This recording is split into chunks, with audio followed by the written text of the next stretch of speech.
नदिया जिले के कृष्णानगर दुर्गापुर क्षेत्र में कृष्णानगर शांतिपुर रेल रूट को लेकर तनाव बढ़ गया है। स्थानीय निवासी ने रेल लाइन पर बैठकर विरोध प्रदर्शन किया। उनका मुख्य मांग है कि रेलवे गेट के पार करने के लिए या तो अंडरग्राउंड मार्ग बनाया जाए या फिर रेल गेट की व्यवस्था की जाए। स्थानीय लोगों का आरोप है कि पहले भी इस मुद्दे को लेकर प्रदर्शन किया गया था, लेकिन तब तक केवल मौखिक आश्वासन मिला था।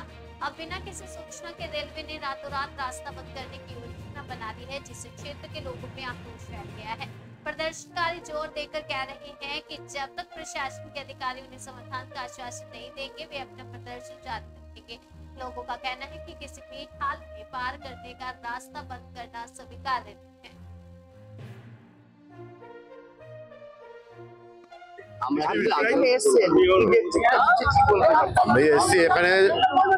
রাতের থেকে নাকি শুনছি যে এরকম এখানে এই রাস্তাটা বন্ধ করে দেওয়ার পরিকল্পনা চলছিল এবং লোহার সব জিনিসপত্র নিয়ে এসে রাস্তাটা বন্ধ করার চেষ্টা চলছিল।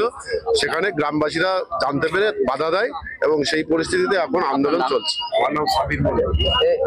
এর আগেও তো এই ঘটনা ঘটেছে, মানে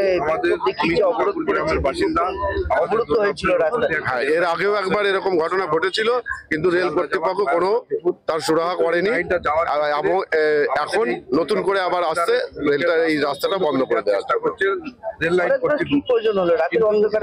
রেলের বিষয়। রেল কি সিদ্ধান্ত নিচ্ছে সেটা তো পাবলিককে জানায় না, এবং জনগণ যখন জানতে পেরেছে তখন তারা রুখে দিয়েছে বিষয়টা। কেউ পেশেন্ট নিয়ে যাচ্ছে, কেউ চাষবাসের ক্ষেত্রে যাচ্ছে, সম্পূর্ণ রাস্তা লোহার ইয়ে দিয়ে অ্যাঙ্গেল দিয়ে বন্ধ করে দেওয়াচ্ছে। অসুবিধা, কিন্তু এই অসুবিধাটা চলতে পারে মোটামুটি আপনাদের আমাদের এখন এই জনগণ দাঁড়িয়ে আছে, আন্দোলন করছে। গ্রাম অসুবিধার মধ্যে পড়ে যাবে। আমরা চাই এদিক দিয়ে একটা আন্ডারপাস বা একটা গেট হোক, এটা হলে জনগণের সুবিধা হয়। আমাদের যার জন্য একটা দাবি, রেল আমাদের এই গেটটা যে বন্ধ করছে, আমাদের এখান থেকে চলতে হবে। এখানে 5-7টা গ্রাম এখান দিয়ে লোক নির্ভর করে যাওয়া আসার জন্য। সেহেতু আমাদের গেটটা এখানে কিছুই নাই, বিকল্প ব্যবস্থা করে দেওয়া হোক, তারপরে গেট বন্ধ করা হোক। আমাদের রাস্তা খোলা রাখতে হবে যতদিন না আমাদের বিকল্প ব্যবস্থা করা হবে, এই দাবি আমাদের।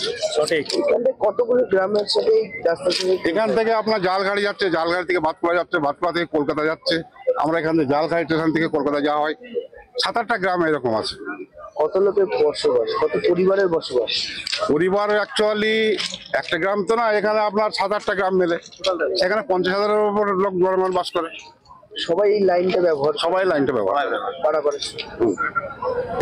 এই ছেলেমেয়েরা এখান দিয়ে যায়, আমার ছেলেমেয়েরা এখান দিয়ে যেতে হয় স্কুল কলেজে যাওয়ার জন্য। তারপরে আমাদের অফিস আদালত কৃষ্ণনগর আছে, সমস্ত লোক এখান দিয়ে যেতে হয়। তারপরে আমাদের এখান থেকে ফুলের ব্যবসা আছে, তারা রেগুলার যায়। অন্য ব্যবসা আছে, যায়। বিশেষ করে ছাত্রদের দেখার জন্য আরো এটা আমাদের খুব প্রয়োজন।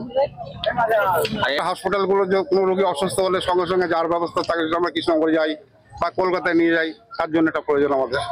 যদি এই যে রাস্তাটা যদি বন্ধ হয়ে যায়, তাহলে হাসপাতাল যেতে গেলে কতখানি ঘুরতে হবে আপনাদের? অনেক, আমাদের প্রায় 7-8 কিলোমিটার, 10 কিলোমিটার, তারও বেশি হবে। আর এইখান থেকে কতখানি ঘুরতে? এখান থেকে 5 কিলোমিটার। মানে তারপরে রোগী অসুস্থ বা মারা যায় আরো ভয় থাকে, আশঙ্কা থাকে অবশ্যই।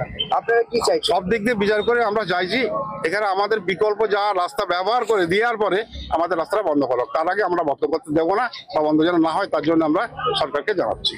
কি চাইছেন? এখানে রেল গেট চাইছেন? যা ইচ্ছা, নিচুতে পারে নিচুতে করে, উপর দিয়ে পারে উপর দিয়ে, তাতে যেটা পছন্দ হবে, আমাদের কোনো অসুবিধা নেই। কিন্তু রাস্তাটা বন্ধ করা যাবে? রাস্তাটা বন্ধ করা যাবে না। আপনার নাম? আমার নাম আহিবুল হক। এই কারণে কি আপনারা বিক্ষোভ দেখাচ্ছেন? এই কারণে আমরা বিক্ষোভ দেখাচ্ছি। আপনি কি হয়? আপনি গ্রামবাসী? বাবলু